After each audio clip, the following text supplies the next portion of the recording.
Update చూస్తూ ఉన్నాం. Breaking news. Telangana అసెంబ్లీలో కమిటీల నియామకం పూర్తయింది. పబ్లిక్ అకౌంట్స్ కమిటీ చైర్మన్ గా అరికెపూడి గాంధీని నియమించారు. షేర్లింగంపల్లి నుంచి బీఆర్ఎస్ టికెట్పై అరికెపూడి గాంధీ ఎమ్మెల్యేగా గెలిచిన విషయం తెలిసిందే. పబ్లిక్ అకౌంట్స్ కమిటీలో Prashanth Reddy, Gangula Kamalakar, Revuri Prakash Reddy, Chikkudu Vamshikrishna, NM Srinivas Reddy, Ramarao Pawar, Ahmed bin Abdul Balala, Kunamneni Sambasivarao, T Jeevan Reddy, T Bhanuprasadarao, L Ramana, Satyavathi రాథోడ్కు అవకాశం కల్పించారు.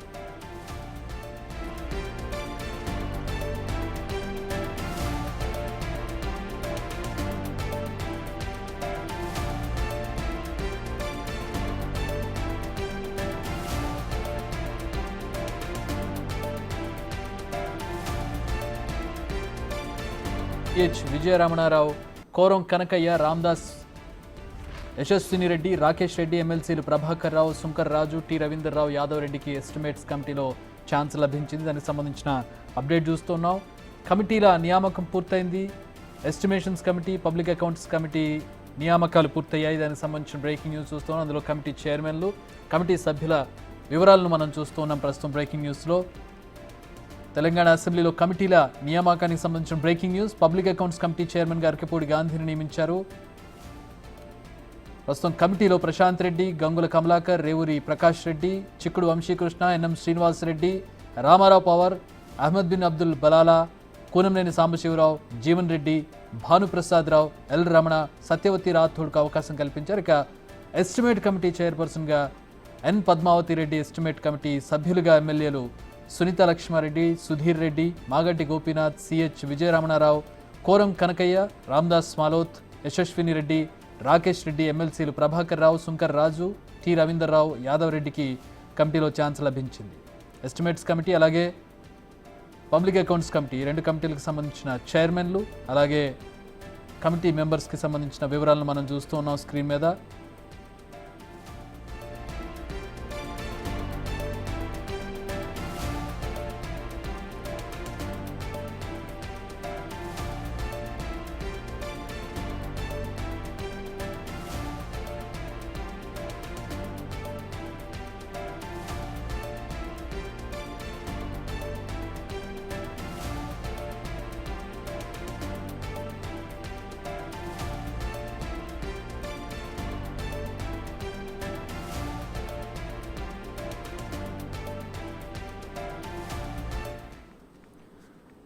రైట్, మా deputy bureau chief Sadiq join అవుతున్నారు. ఈ కమిటీలకు సంబంధించిన పూర్తి వివరాలు తెలుసుకుందాం. సాదిక్. చక్రి, అసెంబ్లీ సంబంధించినటువంటి ఫైనాన్స్ లో ఒక 3 కమిటీలకు పాలక వర్గాన్ని ఏర్పాటు చేస్తూ అసెంబ్లీ సెక్రటరీ నిర్ణయం తీసుకోవడం జరిగింది. ప్రధానంగా ఇందులో కమిటీ అంచనా అంటే ప్రభుత్వ రంగానికి సంబంధించిన పబ్లిక్ అకౌంట్ కమిటీలో 13 మందికి దాంట్లో ఇచ్చారు. అపోజిషన్ పార్టీగా ఉండవలసిన అరికెపూడి గాంధీకి ఇవ్వాల్సినటువంటి అది ఉండేది. సో ఆయన పార్టీ మారాడు కనుక ఆయన చైర్మన్ గా పబ్లిక్ అకౌంట్ కమిటీకి ఒకటి, అదేవిధంగా ప్రభుత్వ అంచనాల కమిటీ కూడా ఒకటి ఇవ్వడం జరిగింది. పద్మావతి రెడ్డి, ఉత్తమ్ కుమార్ రెడ్డి సతీమణి అనేటువంటి ఎమ్మెల్యే, ఆమెకు ఇవ్వడం జరిగింది. ఇంకో కమిటీ చూస్తుంటే మనకు public undertaking committee Irlapalli Shankar కూడా ఇవ్వడం జరిగింది. ఇది మొత్తం ఒక్కొక్క కమిటీలో 13 మంది సభ్యులతో ఉన్నటువంటి కమిటీ పూర్తి స్థాయిలో ప్రభుత్వ సంబంధించినటువంటి ఈ అంచనాలు వేయడం, దాన్ని ఎస్టిమేట్ చేయడం, ఇవన్నీ కూడా ప్రభుత్వ సంబంధించినటువంటి వ్యవహారాలన్నీ కూడా చూస్తుంది. ఎక్కడ కూడా ఆర్థిక క్రమశిక్షణకు లోపించకుండా పూర్తి స్థాయిలో కూడా ఈ కమిటీ దిశ నిర్దేశిస్తుంది. ప్రభుత్వానికి అంచనాలకు సంబంధించిన విషయాలు కానీ లేకపోతే ప్రభుత్వానికి సంబంధించిన సలహాలు అన్ని కూడా ఇస్తుంది. వీళ్ళందరూ కూడా పూర్తి స్థాయిలో కూడా రాజ్యాంగబద్ధంగా నడుచుకుంటారు. ప్రతి పైసా కూడా ప్రజలకు సంబంధించిన ప్రతి పైసా ఖర్చు పెట్టడం, అదేవిధంగా దానికి జవాబుదారీతనంగా వ్యవహరించడం, అది పూర్తి స్థాయిలో ఖర్చు అయిందా కాలేదా, ఎటువంటి దానికి ఖర్చు అయిందా పైన కూడా ప్రతి పైసా కూడా ప్రభుత్వం జవాబుదారీతనంగా ఉండే విధంగా, అదేవిధంగా ఈ కమిటీకి సంబంధించిన పూర్తి స్థాయిలో ఒక సేఫ్ గార్డ్స్ గా ఉండబోతున్నటువంటి కమిటీ ఉండబోతుంది. ప్రధానంగా ఈ 3 కమిటీలు పెట్టడం ద్వారా ప్రజాస్వామ్యంలో పరిపూర్ణమైనటువంటి అంశాన్ని కూడా ప్రతి పైసా ప్రతి సంబంధించినటువంటి వ్యవహారంలో కూడా ప్రజాప్రతినిధులే వాళ్ళు సేఫ్ గార్డ్స్ గా ఉండే విధంగా ఇది ఉండబోతున్నటువంటి పరిస్థితి ఉంది. సో అందులో భాగంగానే మనకు పబ్లిక్ అకౌంట్ కమిటీ వేశారు, ఎస్టిమేట్ కమిటీ వేశారు, ఆ తర్వాత అండర్టేకింగ్ కమిటీ వేయడం జరిగింది. ఈ 3 కమిటీలు కూడా అసెంబ్లీ సంబంధించినటువంటి వ్యవహారాలు చూసేటువంటి వ్యవహారాలకు సంబంధించిన ఇన్ఛార్జ్ కిందకి వస్తుంది. ప్రభుత్వం పూర్తి స్థాయిలో కూడా బడ్జెట్ సంబంధించిన కూర్పులు కానీ, బడ్జెట్ లో సంబంధించినటువంటి అలొకేషన్స్ కానీ, వాటి ఇంప్లిమెంటేషన్ కానీ, లేకుంటే ఇతర మార్గాల ద్వారా వచ్చేటువంటి డబ్బును మనం ఏ విధంగా ప్రజలకు ఉపయోగించాలంటే కూడా పూర్తి స్థాయిలో అయితే ఈ 3 కమిటీలు కూడా పనిచేయబోతున్నాయి. సో అందులో మాత్రం పబ్లిక్ అకౌంట్ కమిటీకి సహజంగా అయితే ప్రతిపక్ష నాయకుల నుంచి వెళ్ళి కమిటీ చైర్మన్ గా ఇస్తారు. కానీ ఇక్కడ అరికపూడి గాంధీకి పబ్లిక్ కమిటీ చైర్మన్ గా ఇవ్వడం అన్నది రాజకీయంగా ప్రాధాన్యత సంతరించుకుంది చక్రి. ఎందుకంటే ఇది అరికపూడి గాంధీ ఇటీవలే కాంగ్రెస్ పార్టీలో చేరిన సంగతి మనకు తెలిసిందే. సో ఆయనకు ఏ కోర్టులో ఇచ్చారని కూడా చర్చ అయితే కొనసాగుతూ ఉంది. సో అరికపూడి గాంధీ మాత్రం పబ్లిక్ అకౌంట్ కమిటీ చైర్మన్ గా ఉన్నారు. తర్వాత పద్మావతి రెడ్డి చైర్పర్సన్ గా ప్రభుత్వ అంచనాల కమిటీకి చైర్మన్ గా వ్యవహరిస్తున్నారు. 13 మంది సభ్యులు, అంటే ఆమెతో పాటుగా 14 మంది సభ్యులు అంటారు. ఇక వీరితో పాటుగా మనకు కమిటీ ఫర్ పబ్లిక్ అండర్టేకింగ్ సంబంధించిన కమిటీ కూడా ఉంటుంది. వీర్లపల్లి శంకరు ఆయనతో పాటుగా మిగతా 12 మంది సభ్యులతో ఉన్నటువంటి కమిటీ అయితే పూర్తి స్థాయిలో ప్రభుత్వం సంబంధించినటువంటి ఆర్థిక లావాదేవీలకు సంబంధించినటువంటి ఖర్చులు, అదేవిధంగా రాబడులు, అదేవిధంగా మిగతా డీబేట్ కాకుండా ఉండే విధంగా, ప్రజలకు ఉపయోగపడే విధంగా, ప్రభుత్వానికి మార్గదర్శకంగా ఉండే విధంగా ఈ 3 కమిటీలు పనిచేయబోతున్నాయి. Right, thanks for the update Sadiq.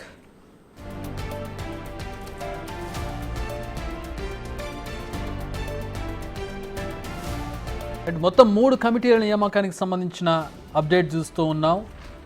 ప్రజా పద్ధతుల కమిటీ, పబ్లిక్ అకౌంట్స్ కమిటీ, అలాగే ఎస్టిమేషన్స్ కమిటీ, అలాగే పబ్లిక్ అండర్టేకింగ్ కమిటీకి సంబంధించి 3 కమిటీలకు సంబంధించిన అప్డేట్ చూస్తున్నాం. 3 కమిటీల నియామకాలు పూర్తయ్యాయి. పబ్లిక్ అకౌంట్స్ కమిటీ చైర్మన్గా అరికపూడి గాంధీని నియమించారు. షేర్లింగంపల్లి నుంచి ఆయన బీఆర్ఎస్ టికెట్పై గెలిచిన విషయం తెలిసిందే మనకి. ఇక కమిటీలో పబ్లిక్ అకౌంట్స్ కమిటీల మెంబర్స్గా Prashanth Reddy, Gangula Kamalakar, Revuri Prakash Reddy, Chikkudu Vamshikrishna, NM Srinivasareddy, Ramarao Pawar, Ahmed bin Abdullah Balala, Kunamneni Sambasivarao, T Jeevan Reddy, Bhanuprasad Rao, L Ramana, Satyavathi రాథోడ్కు అవకాశం కల్పించారు. ఇక ఎస్టిమేట్ కమిటీ విషయానికి వచ్చినట్లయితే చైర్పర్సన్గా ఎన్ పద్మావతి రెడ్డికి అవకాశం కల్పించారు. ఎస్టిమేట్ కమిటీ సభ్యులుగా ఎమ్మెల్యేలు సునీత లక్ష్మారెడ్డి, సుధీర్ రెడ్డి, మాగంటి గోపీనాథ్, సిహెచ్ విజయరమణారావు, కోరం కనకయ్యను నియమించారు. రామ్దాస్ మాలో, తేజస్విని రెడ్డి, రాకేష్ రెడ్డి, ఎమ్మెల్సీలు ప్రభాకర్ రావు, సుంకర్ రాజు, టి రవీందర్ రావు, యాదవ్ రెడ్డికి ఎస్టిమేట్స్ కమిటీలో చోటు దక్కింది.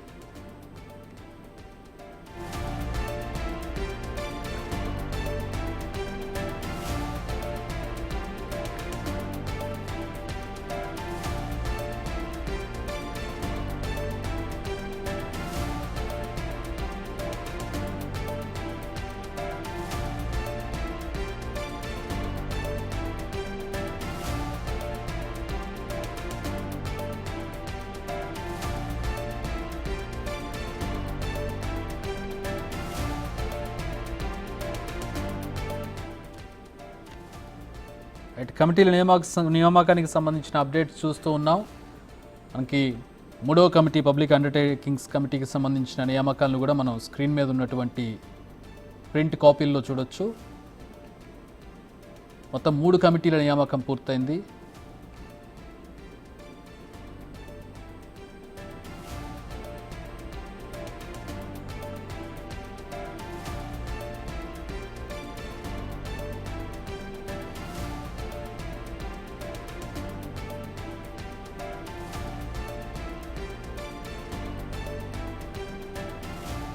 అయితే మా ఎడిటర్ ఇన్ చీఫ్ పివి గారు జాయిన్ అవుతూ ఉన్నారు. Good evening sir. నమస్తే.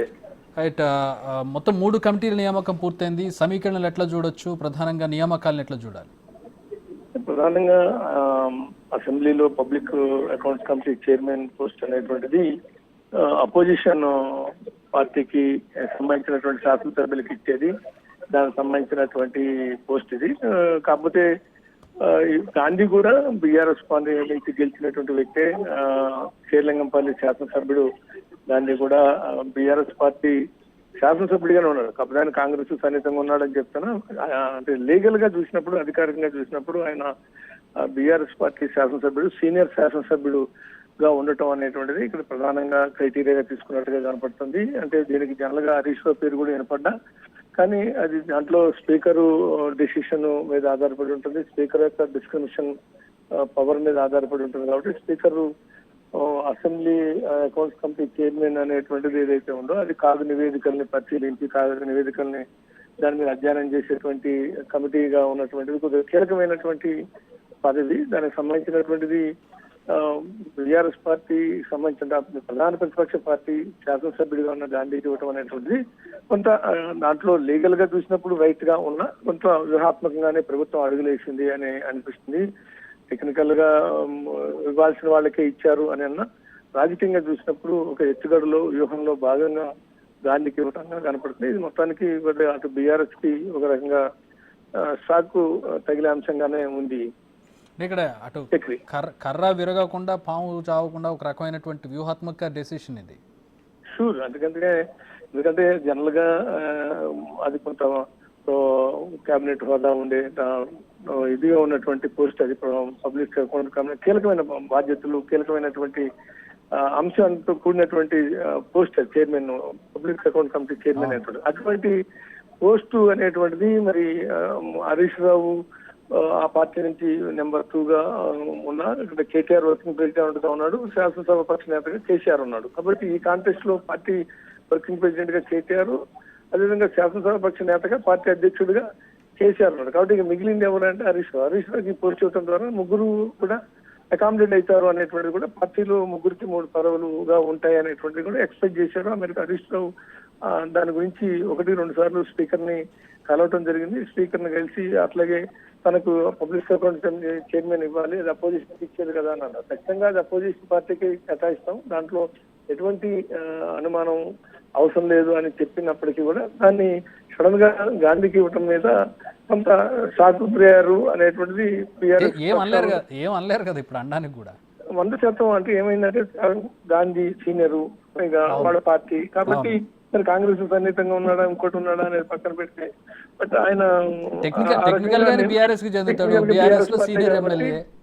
ఎగ్జాక్ట్లీ కాబట్టి ఆయన ఆ రకంగా నిర్ణయం తీసుకోవడంతో వాళ్ళు కొద్దిగా ఇది ఊహించని పరిణామం. ఒక రకంగా రాజకీయ వర్గాల్లో కూడా ఇది డిబేటబుల్ ఇష్యూ, ఊహించని పరిణామం, అందరికీ కూడా ఒక రకంగా సంచలనం అనే చెప్పాలి.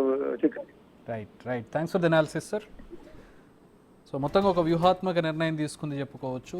రాజకీయంగా ఇది ఒక డిబేటబుల్ ఇష్యూగా చెప్పుకోవచ్చు. అటు పార్టీ మారలేదు, అలానే పార్టీలో ఉన్నట్టు కాదు, కానీ టెక్నికల్గా యాజ్ పర్ రూల్స్ ఆయన BRS MLA Arekapudi Gandhi senior MLA, ఆయనకి అర్హతలు కూడా ఉన్నాయి.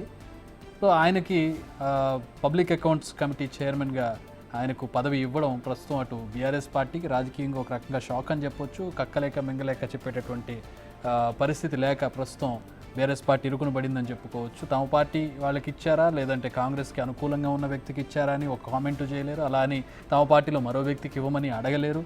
అరకపూడి గాంధీ కూడా సీనియర్ ఎమ్మెల్యేగా ఉన్నటువంటి పరిస్థితి, ఎంతో కాలంగా ప్రజాసేవ చేస్తూ ఉన్నారు. ఆయన ఏ పార్టీలో ఉన్నారనేది టెక్నికల్గా బీఆర్ఎస్కి చెందుతుంది.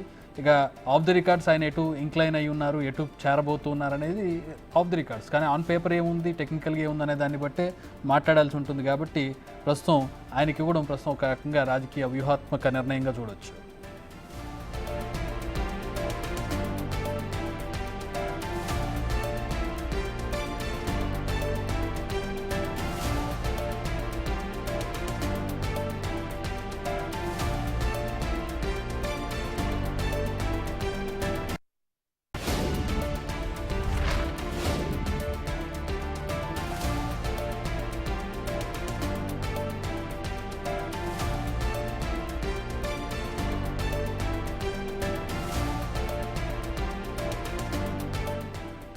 పబ్లిక్ అండర్టేకింగ్స్ కమిటీ చైర్మన్గా కె శంకరయ్యను నియమించింది. సభ్యులుగా ఎమ్మెల్యేలు సవిత, కేపీ వివేకానంద్, భీముల వీరేశం, కుంభం అనిల్ కుమార్ రెడ్డి, మఖన్ సింగ్ రాజ్ ఠాకూర్, పటోళ్ల సంజీవ్ రెడ్డి, తోట లక్ష్మీకాంతరావు, కౌజర్ మొయినుద్దీన్ వీరందరినీ కూడా కమిటీ మెంబర్స్గా నియమించారు పబ్లిక్ అండర్టేకింగ్స్కి. సభ్యులుగా మరికొంతమందిని చూసినట్టయితే ఎమ్మెల్సీలు పోచంపల్లి శ్రీనివాస్ రెడ్డి, షేరి సుభాష్ రెడ్డి, తాతా మధుసూదన్, మిర్జా రియాజుల్ హసన్ ఎఫ్ఎండిని నియమించారు.